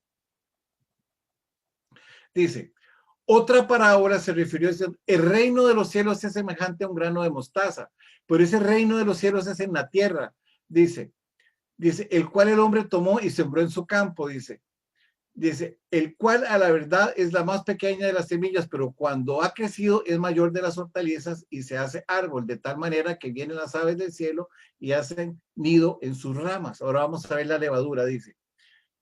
Otra parábola dice, el reino de los cielos, vean que en el versículo 31 habla del reino de los cielos. ¿Lo ven? Otra palabra dice, le refirió diciendo el reino de los cielos. Vean lo que es el 33, le dice. Otra parábola les digo, refiriéndose a lo mismo, dice, el reino de los cielos es semejante a la levadura. Es semejante a la levadura que tomó una mujer, Esa mujer es la que aparece en Génesis 3:15, pero vamos a ver ahora, vamos a ver varios versículos, Hermes.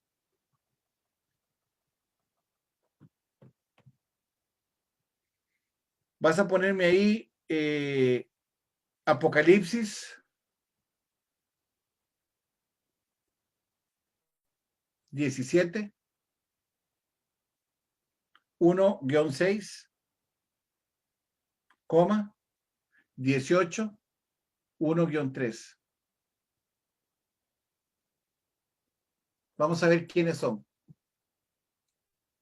1:6 dice, ¿cuál es el título que tiene? Dice, la condenación de la gran ramera.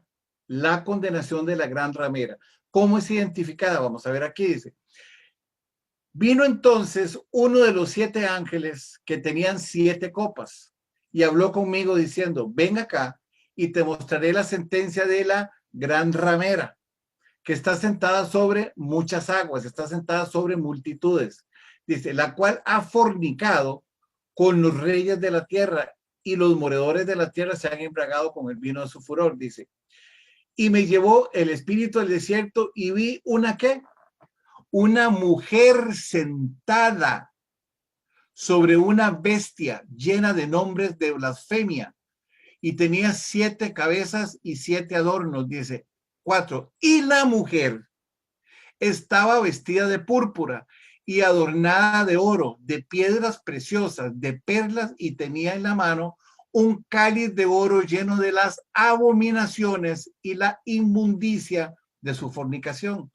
Dice, y en su frente un nombre escrito, un misterio, Babilonia la Grande, madre de las rameras y de las abominaciones de la tierra.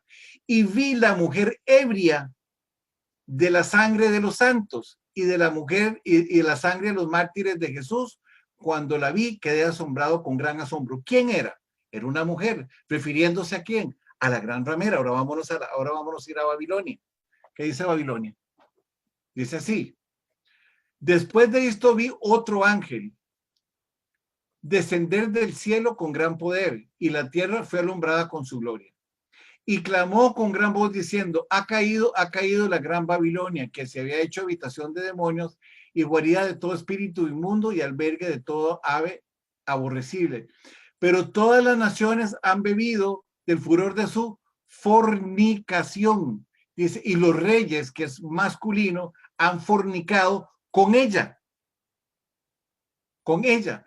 Dice, y los mercaderes de la tierra se han enriquecido de la potencia de sus deleites. ¿Quién es? Devolvámonos otra vez Hermes ahora entonces a Mateo. ¿Quién es entonces la mujer? La mujer es la gran ramera y es Babilonia, o sea que es el anticristo y el falso profeta. ¿Qué hizo esa mujer? Dice aquí, la cual dice, la otra parábola les dijo, el reino de los cielos es semejante a una mujer que la tomó, dice, y escondió 3 medidas, dice, de harina hasta que fue dado. 3 medidas significa el tiempo de la iglesia y el tiempo del milenio. Ahorita lo vamos a ver. Vámonos, Hermes, poneme ahí, Oseas 6:2.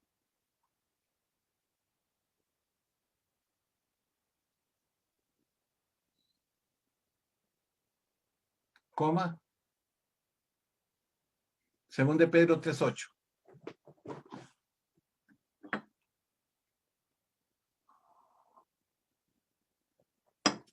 Dale. Dice, no dará, está refiriéndose a la iglesia, dice, no dará vida después de 2 días, dice, y en el tercer día, 3 días, en el tercer día nos resucitará y viviremos con él. Quiere decir que después del tercer día esa mujer va a ser destruida. Es lo que quiere decir aquí, después del milenio. ¿Por qué estoy hablando de milenio? Vamos a ver lo que dice 2 de Pedro 3:8. Dice, mas, oh amados, no ignoréis esto, que para el Señor un día son 1000 años. Y 1000 años es un día. Quiere decir que entonces es un milenio. ¿Cuántos días son? 3 días. La mujer tomó por 3000 años la palabra de Dios y la escondió para que la gente no tuviera la revelación. Pero no es mujer para referirse de una mujer física como son todas estas bellezas que están conmigo. Se está refiriendo a una mujer que es la gran ramera y que es la gran Babilonia. Esa mujer se robó la palabra por 3 días. Vamos otra vez a Mateo 13. ¿Ok? Y dice ahí, el 33 dice, otra parábola les digo. El reino de los cielos es semejante a la levadura que tomó una mujer y escondió en 3 medidas de harina hasta que todo fue leudado. Durante 3000 años tomó la medida y la corrompió.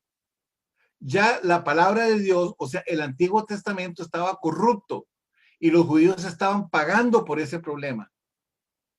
Después de ahí, en el periodo de la iglesia y en el milenio, al final del milenio, Satanás va a venir y va a ser juzgado. ¿Por qué? Porque va a ser juzgado Satanás, el anticristo y el falso profeta. Él nos pone Apocalipsis 20. Creo que es 9.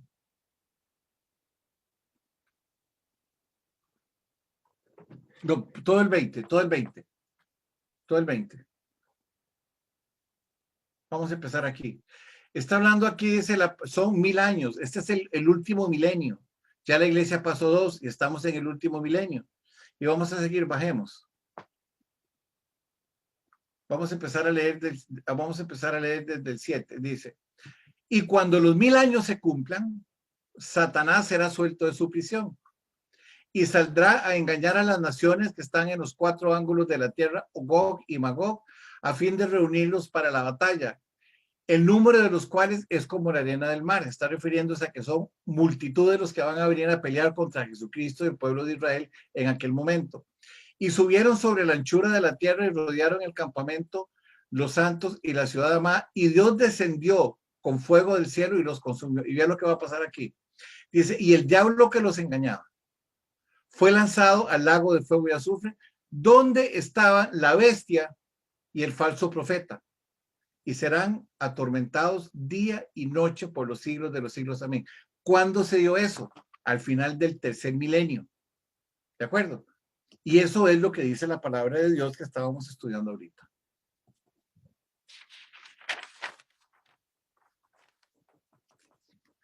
Ok. Ahora, sigamos nosotros en Mateo 13. Dice, Jesús explica la parábola de la cizaña. Y vamos a empezar leyendo en el 37. Dice, la gente le hace una pregunta, dice, entonces despedida la gente, entró Jesús a la casa y acercándose a sus discípulos le dijeron, explícanos la parábola de la cizaña del campo. O sea, ¿qué fue lo que pasó en el campo? Ellos le están preguntando, ¿por qué si nosotros teníamos semillas de trigo y lo que iban a hacer es trigo, porque ahora me está apareciendo cizaña? Ellos le están preguntando. Entonces aquí es donde él lo aclara y específicamente lo detalla y le dice, respondiendo él les dijo, el que siembra la buena semilla es con mayúscula el Hijo del Hombre. Jesucristo vino y sembró la buena semilla. Le dice, el campo es el mundo. El campo es el mundo. La buena semilla son los hijos del reino y las cizañas son los hijos del malo. El enemigo que la sembró es el diablo. Y resulta que el diablo es una trinidad satánica. Satanás, el anticristo y el falso profeta, y ellos dirigen el pecado. ¿Quién promueve el pecado? Los prevaricadores. ¿Para qué? Para que se transgreda la ley. Eso es lo que está sucediendo, ¿ok? El enemigo que la sembró es el diablo. Y le dice, y la ciega, que es en el milenio, dice, y la ciega, dice, es el fin del siglo, y los segadores son los ángeles. Acuérdense que durante todo el libro del Apocalipsis, después del capítulo 6 de Apocalipsis hasta el final, los ángeles son los que ejecutan todos los juicios. Son enviados por Dios, son seres espirituales que están al servicio de los hombres que reciben a Cristo Jesús. Y les dice en el 39, el enemigo que los sembró es el diablo y la ciega es al final del siglo. Otra vez al final del siglo. ¿Cuánto es un siglo? Son 1000 años. Y les dice, y los segadores son los ángeles, 40. De manera que como se arranca la cizaña y se quema en el fuego, así será el fin del siglo. Las cizañas son los que siguieron a Satanás. ¿Y a dónde lo mandaron? Al lago de fuego.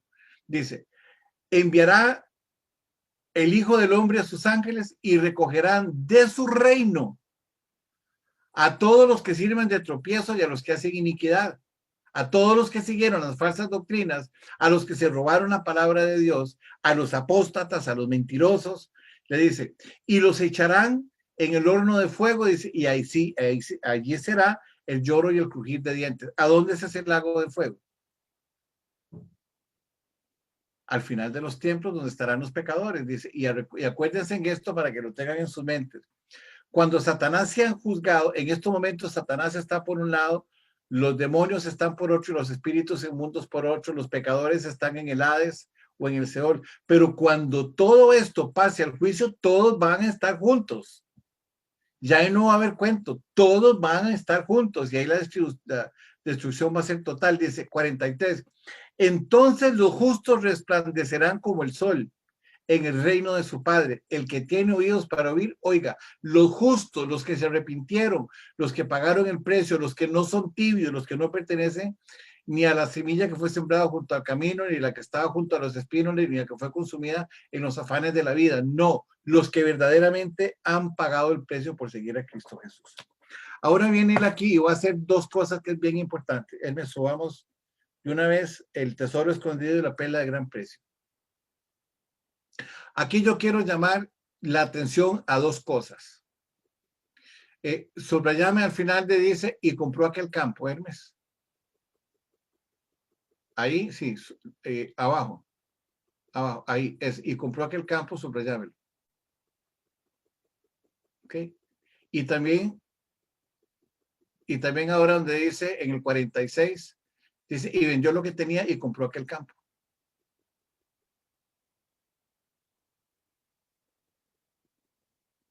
Ok, vamos a ver. Cuando Jesucristo viene a la tierra, Él muere por los dos, muere por los judíos y muere por los gentiles. Abrime otra página aparte y nos vamos a Efesios 2.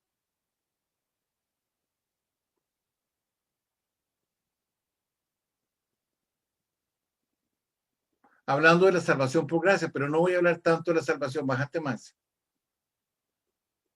La reconciliación por medio de la cruz. Eran dos pueblos los que estaban, los judíos y los gentiles.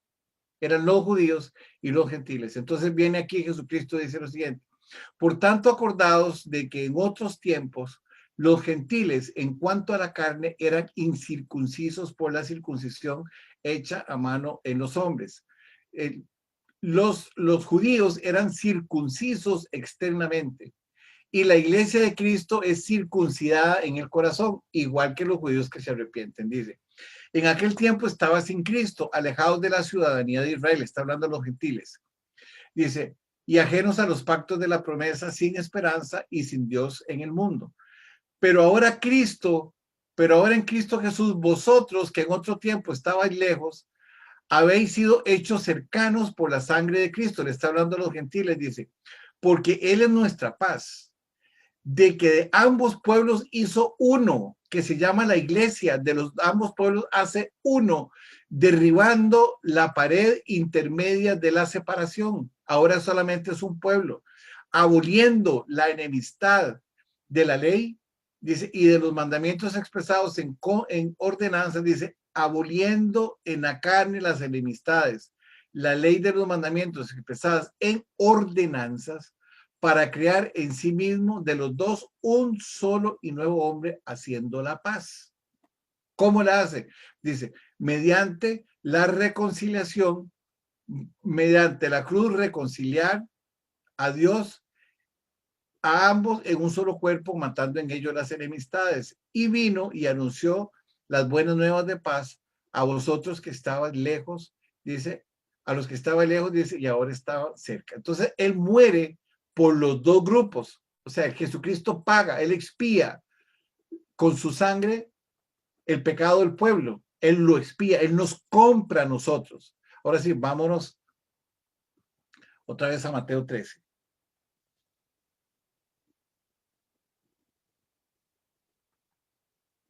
¿Ok? Entonces dice el 12. Los judíos en ese momento existían, pero estaban muertos. Ellos estaban muertos. Eran dos pueblos. Unos eran los judíos y otros eran los gentiles. De los judíos viene la iglesia, porque la salvación de nosotros viene a través de los judíos, como dice Romanos 3, capítulos, versículos 1, 2 y 3. La salvación de nosotros viene por los judíos, no viene por nadie más. ¿De acuerdo? Porque a ellos se les encarga la palabra de Dios. A ellos se les encarga la predicación de la palabra de Dios. Es más, pongamos Romanos 3. Hermes, un momentito para leer eso.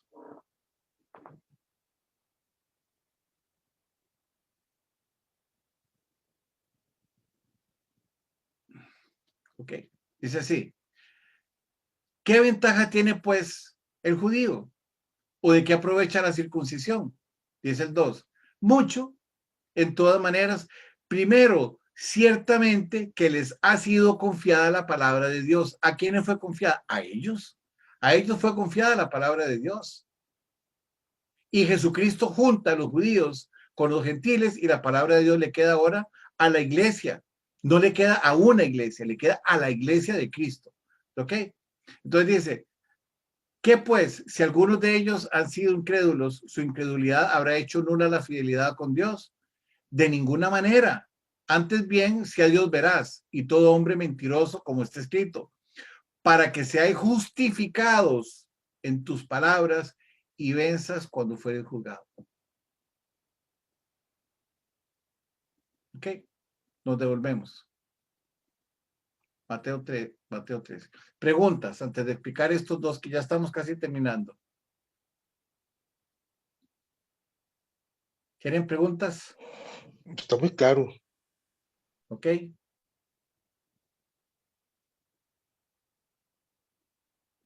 Muy bien.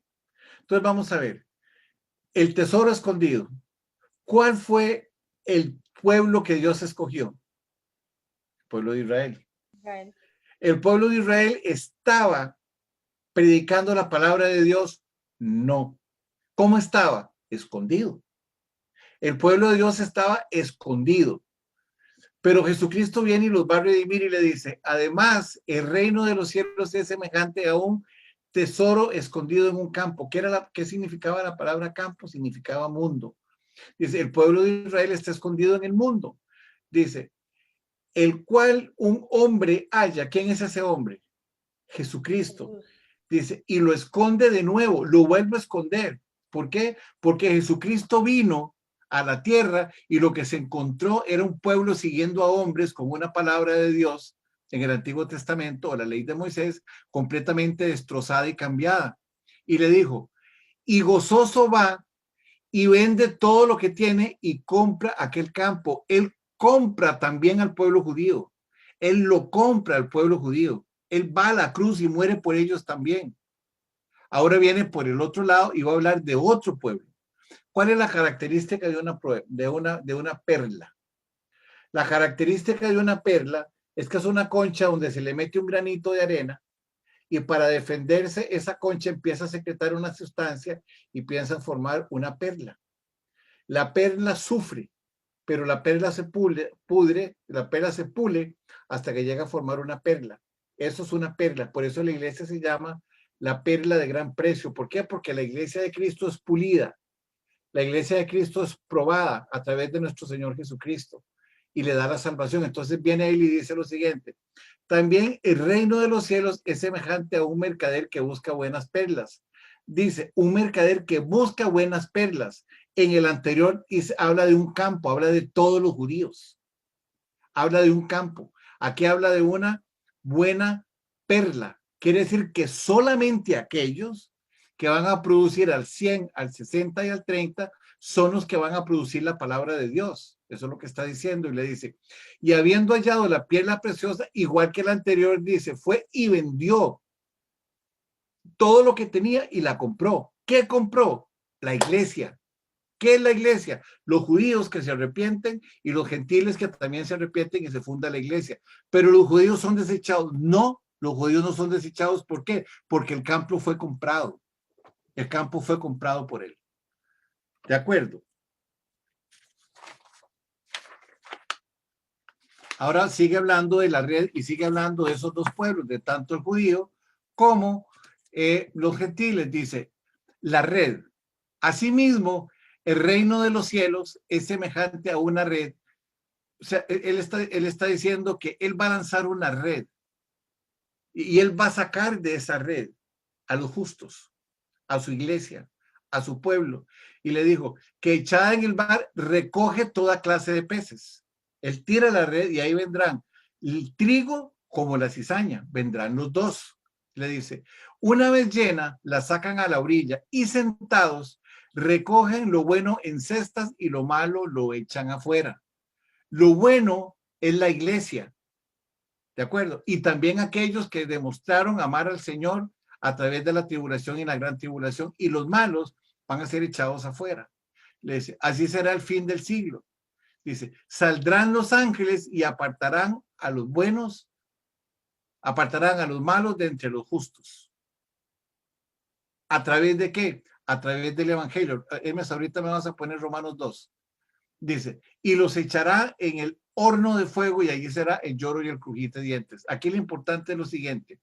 Estamos hablando de que Jesucristo es el que paga el precio tanto por los judíos como por los gentiles. Y cuando estamos hablando de los gentiles, estamos hablando de los musulmanes, de los chinos, de los mexicanos, de los ticos, de los argentinos, de todos. Ahí estamos metidos todos, los colombianos, todos estamos metidos ahí en ese momento.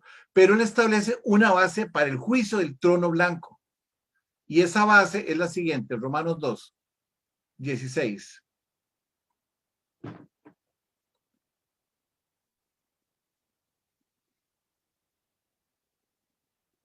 ¿Qué dice ahí? ¿Cómo va a ser el juicio? Dice, en el día en que Dios juzgará por Jesucristo los secretos de los hombres, ¿cómo? Conforme a su evangelio. Jesucristo salió a sembrar, Jesucristo advirtió al pueblo y Jesucristo les dijo, todos van a ser juzgados conforme al evangelio.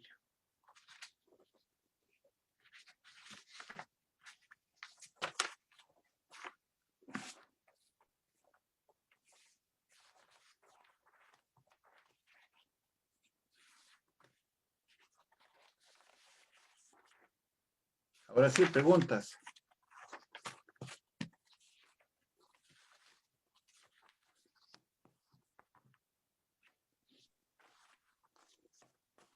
Nada más ponete el gráfico de Mateo 24. Esto lo dijo Jesucristo.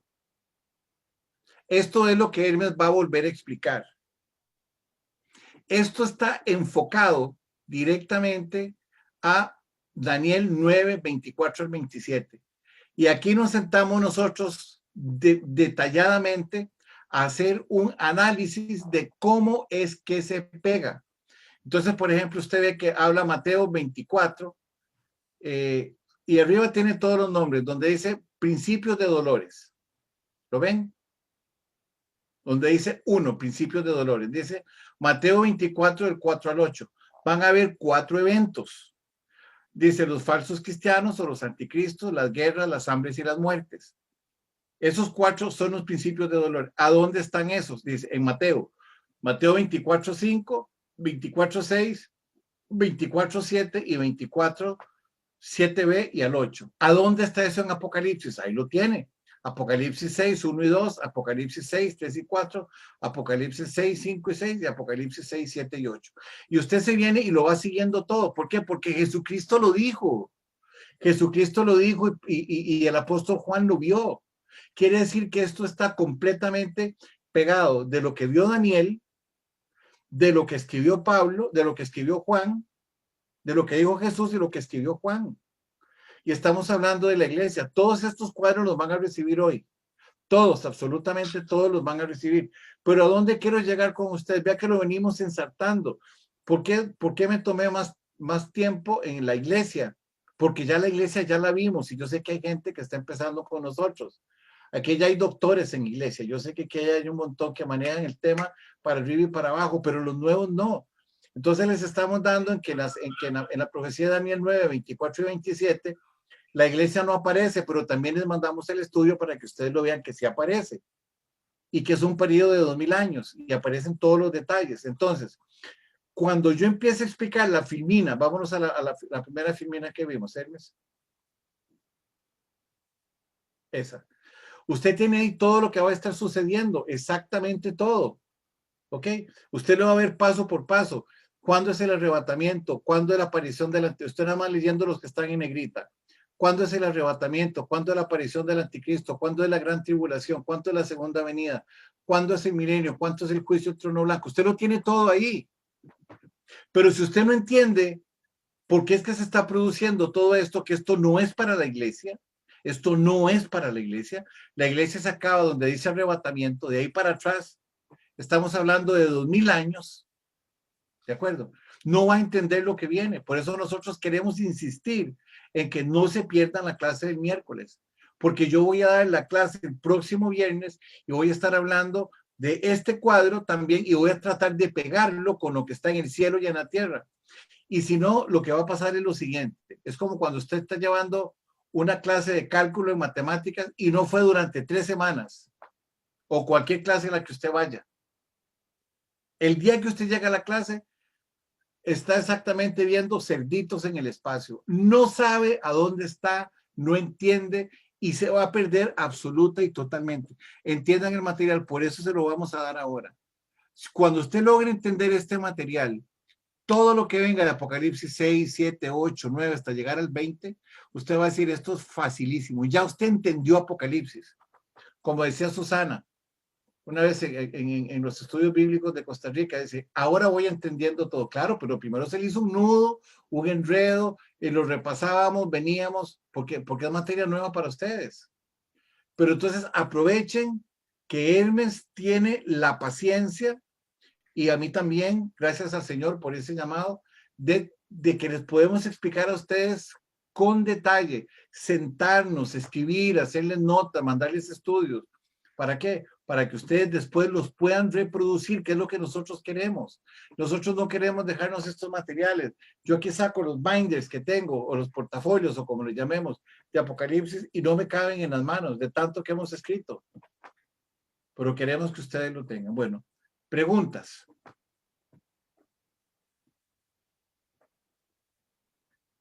Yo sé que es bastante. El que no pregunta es el que pierde. ¿Verdad, Susana? El que no pregunta es el que pierde. El que pregunta es el que gana. Marta Luz.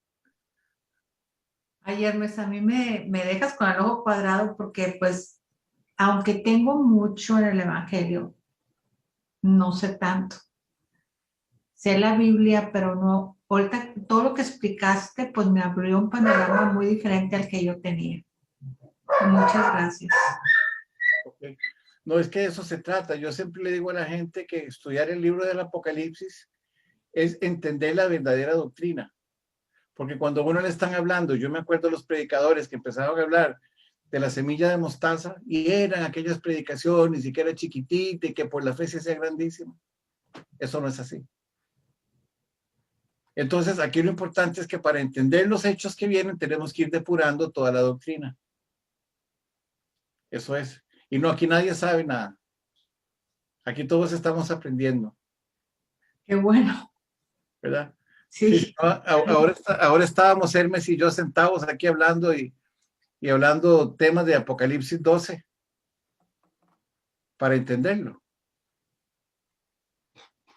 Ya Gildita se me fue, pero Gildita era una que era buena para preguntarnos, ¿verdad? Y de eso se trata. De eso se trata.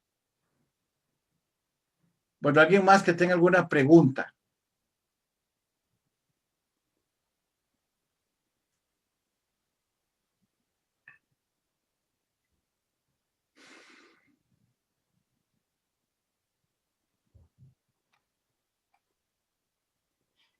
Bueno.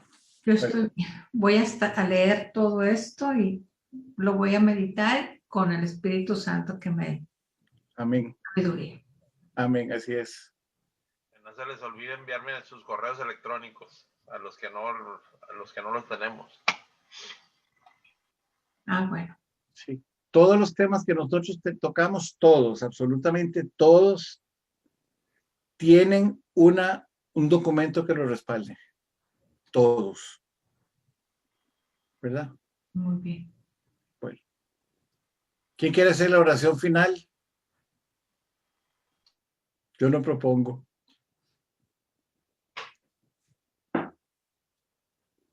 Yo la hago. Hágalo, hermana. Gracias. Gracias, Padre. Muchas gracias por esta oportunidad de aprender más de tu santa palabra. Gracias, Señor, porque pues tú nos amas y anhelas que nosotros podamos ser esas personas que transmiten tu mensaje a otras personas. Y a través de estos estudios, Señor, tú nos preparas para ello. Muchas gracias por la exposición del hermano. Gracias, gracias, gracias, Padre. Y bueno, este estudio yo no sé ni cómo llegó a mí, pero aquí estoy, Señor, con todo el entusiasmo del mundo, Señor, queriendo saber más.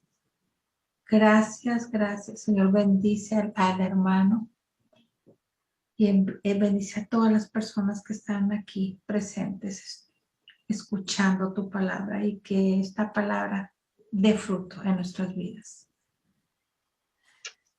En el nombre poderoso de Jesús, te damos gracias, Padre. Amén. Amén. Bueno, que el Señor nos